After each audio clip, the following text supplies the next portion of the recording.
Well, once again, thanks so much for the speakers who just discussed here building trust in a moment of political division. And one of the important things that you've heard from all the speakers here on stage is that it's very important in order to cut through the noise and some of these divisions and to bridge those divides is sometimes just to look at the things from the point of view of a parent and to think of what's set up for the next generation, for the generation of your children. Next up, we will hear from the speakers, share what global bodies, including the UN, are doing to create framework and guidance around digital information for the session, a global guideline for digital information. Please welcome here on stage the moderator, Simon Bishop, BBC Media Action CEO, and the speakers for the session.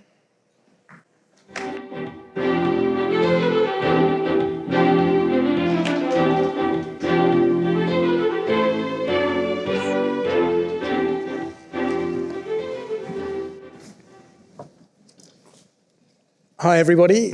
Welcome to this session, Global Guidelines for a Digital Information Age. As she said, I'm Simon Bishop, CEO of BBC Media Action, the BBC's international charity, and we take the best of the BBC, impartial, credible, creative, and apply it to try and solve some of the world's great challenges. We all know misinformation is not a new phenomenon, but I think we also all recognise the explosive growth in misinformation, and that's likely to continue in the years ahead with AI and other tech change, as well as other trends. Freedom, democracy, human rights, climate change, in fact, all the issues we're all here to talk about this week under the global goals risk being fundamentally undermined our efforts to reach those global goals if mis and disinformation takes hold. One stat for you, a study in the UK this week said that 29% of the adult population are super distrusters. They are likely to distrust authority, they're likely to not support net zero, and to think that climate change is overhyped. Imagine if that grows to 40 or 50%. It's not all doom and gloom, I'm delighted to say, and I can speak on behalf of BBC Media Action, and there are many other organisations as well delivering amazing communications at scale that are impartial, they are trusted. Increasingly, they are entertaining. People are turning off from news and information. They want to be entertained, they want to be inspired. We can do it at scale. But I think those of us who are in the business of tackling information disorder and this kind of global wave of distrust, if you like, sometimes feel like it's a bit of an uphill battle. So it's in this context that I am joined today by, it says here, by Her Excellency. Oh, is that what I have to sort of? Her Excellency, Melissa Fleming, who is Under Secretary General for Global Communications at the United Nations, where she leads on far-reaching efforts to address mis and disinformation, including the development of a code of conduct for information integrity on digital platforms. And that's what we're going to try and go big today and then zoom right into this particular code of conduct or guidelines and discuss those and what they might mean. I'm also joined by Nighat Dad, who is a member of the Oversight Board and founder of the Digital Rights Foundation, a non-profit at the forefront of digital rights activism with a focus on cyber harassment, data protection, freedom of speech, and is based in Pakistan and in South Asia. Fantastic. Right, I'm going to go very big first of all, if that's all right, Melissa. Sure. How much do you think the growth in mis and disinformation, both now and moving forward, how much of a risk is that to our attempts to tackle climate change and many of the other issues that fall underneath the global goals? It's huge, actually. I think we're starting also finally to have some evidence to demonstrate how big the phenomenon of disinformation seeping into the ecosystems of our environments around the world are having a detrimental effect on the issues that we're trying to work on. For example, our peacekeepers are reporting to us 70% of them have said that disinformation is affecting their ability to carry out their mandates. this is maybe it's new, maybe it's not, but it's worse. So, for example, we have a peacekeeping mission in the Central African Republic. Disinformation claiming that they were providing arms to another group caused riots, caused deaths, and this is just one example. So we're hearing anecdotally from peacekeepers, from our representatives all over the world, from ordinary citizens, from our communications teams calling us and saying, please take this awful piece of content down that's going viral here. It's threatening peace and security, and we have no one to call. And that's a problem that we've also been alerted to, and you're on the Facebook Oversight Board. Many, many times they say, can you please call Facebook for us? Or can you please call another platform? Because we don't have anyone to call. And that's an issue that we've been alerted to also, that moderation, if it exists, is mostly in the English language.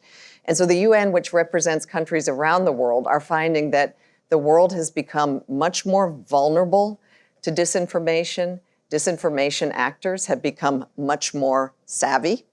And the institution of the press has been weakened. And so we have information ecosystems that are out of balance at best and toxic at worst. And we need to all join forces to do something about it.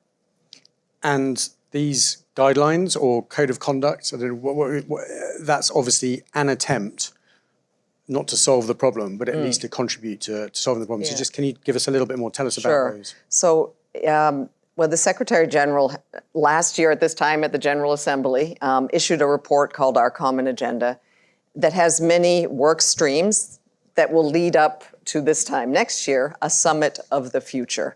One of those work streams has been assigned to me and my team, and that is to develop a UN global code of conduct, a voluntary code of conduct, I might add, on information integrity and digital platforms, because the feeling was we really needed to come together as a UN system, but also as an entire ecosystem. I'm sure many of you here in the room, and you will tell us what you were doing before, are working on this phenomenon. We have now whole new arms of universities that are studying disinformation, trying to get information out of the platforms. We have new fact-checking organizations. Governments are stepping up to try to figure out how to combat disinformation because they're finding that it's affecting peace and security. And so the UN is stepping up, and what we hope by the end of this process, which will culminate in a code of conduct around spring next year that we'll release, is that there will be a kind of UN global gold standard. It will be very, human rights focused. Obviously, the UN has human rights at its center, freedom of expression, but also freedom not to experience harm, freedom not to have to face a torrent of hate, of racism, of anti-Semitism. And, hopefully we're going to be consulting far and wide. This will be a reference document. We don't have any sanction possibilities or ways to fine, but we do hope that people will look to this code of conduct, and the platforms will also see it as, something to aspire towards, and we can advocate around it. Great. Thank you. Thank you. And Nighat, are you supportive? Are you concerned about these guidelines? First of all, I believe that UN is a good entity to start with, to establish something which is code of conduct or guidelines.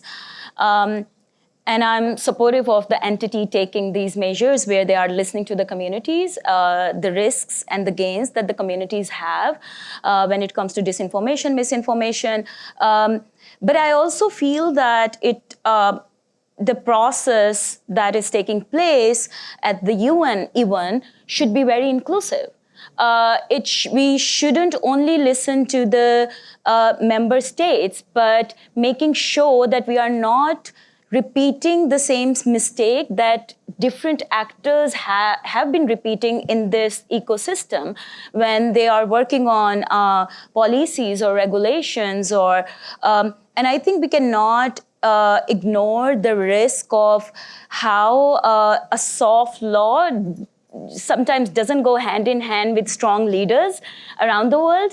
And when we are talking about having a code of conduct, I think I would also like to mention that we need to think about global majority or contexts where governments just are looking for some signal where they can actually make a bad law regulation where their intent is not in good faith. It's not to address disinformation or misinformation, but it's actually to control users in their own jurisdiction around their freedom of speech or the content that they are publishing on those platforms. So I feel that, yes, it's a very good step, but I think we have to do it very carefully. We have to be very inclusive, and those voices that are actually from the marginalized and vulnerable communities are on the table. They shouldn't only be on the table, they should sit on the same height. Can I just respond to Nighat? I'm so glad that you brought this up because it's really important to us. One thing, this code of conduct will not be a member state negotiated document. That's one thing. And we hope, we aspire that it is incredibly inclusive. In fact, we're going to be doing a global survey of UN country teams all over the world. We are very cognizant that there are some member states who could use regulation or, the pretext of social media, fake news, or whatever, and they're already doing it. Yeah. To arrest journalists and those who are actually communicating facts. So we will do everything possible that this code of conduct cannot be used as a pretext to crack down on freedom of speech, on freedom of expression. We want journalism to be bolstered, and we want voices of good also to be able to be elevated above the lies. Fantastic. That's a tightrope walk. Freedom of expression, making sure it's not weaponized by certain folk, turned on its head for bad as opposed to for good. And can I just challenge a little bit on the guidelines, code of conduct? Is obviously a step in the right direction, but is it a big enough step? Because, is it toothless, just guidelines and they're voluntary? Those who have been working in this space for many years on disinformation, on studying the effect it has had on society, on democracies, the detrimental, polarizing effect that it's had in many parts of the world, are actually welcoming that the UN is finally getting involved because we don't have sanctions, we don't have teeth, no, but we have a moral authority. Yeah. And on that basis, we very much hope that these will be guidelines for a more humane information ecosystem, one in which I think we all want to live. Social media platforms often say that they are the global town squares of our world, the digital global town squares. But I would argue that in many of these town squares, none of us would want to spend very much time right now, because those who have the ugliest, loudest, most hateful voices get the megaphones. And those who are speaking reason, who are communicating facts and science, women, activists, are very often silenced, and sometimes they're harassed. So, like every town square, we need some discipline, please. Makes sense. So if we're sitting here next year and the guidelines have been adopted or published, what does it look like? What are the changes particularly in the tech industry, these social media companies that you're talking about? What are the kind of changes you would hope to see? Well, we are, and I have to say we are speaking regularly, and we have been for years with the social media companies. we're fundamentally asking them, and we will continue to, and I don't want to predict exactly what the Code of Conduct will recommend, but it certainly will recommend that social media companies live up to their own standards and their own guidelines, which are actually pretty good if you read them, that they invest more in trust and safety. We're seeing, unfortunately, that the opposite, that these are the first people to be let go, that they invest in languages and so that they understand what's happening around the world, and that they become more transparent. And this has been a cry from researchers and academia, and even from the UN for many years. Let us see what's going on in there, share with us so that we can also judge. Transparency will help. And then we're calling also on advertisers. Please beware. I think they're seeing it for themselves now. But do you want an ad and your brand placed next to an anti-Semitic post? I think in a way there will be a kind of self-regulating mechanism, but it will expose the harm that we're seeing. There'll be a lot of analysis from a global perspective, and there will be recommendations to the platforms, to governments, and to civil society, and also even to users. How can we empower users to navigate better, to understand what their data is being used for, and to demand a course correction? Fantastic. And same question to you, Nighat. Yeah, what would you like to see come out of this? What will the changes be? Yeah, I think, to your earlier question, I feel that when UN has started, getting into these conversations in recent years, they are also looking at different stakeholders. It's not that they are coming up with these guidelines or tools on their own. For instance, there were one series of guidelines that came earlier this year by UNESCO that were also sort of had a very heavy feedback from global majority digital rights organizations. So I think it's good that UN is listening to different stakeholders, including civil society and speaking to platforms. But I definitely feel that alongside guidelines and proposals of regulations, we really need a lot more in this ecosystem. And I think we should appreciate the fact that we have some self-governance models out there that are trying to do their best. For instance, Melissa has mentioned, languages or different context, and platforms are not doing enough. And then you have these independent mechanisms like oversight board where they are trying to hold those platforms accountable and telling them that something that is happening in Afghanistan or in Bangladesh or India or Myanmar, so you have to look into those languages and you have to have those resources in place, not only for the global north but for the global south as well, in an equal manner. Yeah. So I feel that we need all these solutions around us in an ecosystem. Only regulation or guidelines or independent mechanisms like oversight mechanisms are not enough. We have to have all of them and work together. Fantastic. And do you feel reassured by Melissa saying this is going to be an inclusive consultative process over the next 6 months? Oh, we'll make sure to hold Melissa also accountable as digital rights groups from South Asia, that they make it inclusive, and if they won't, they'll hear back from us.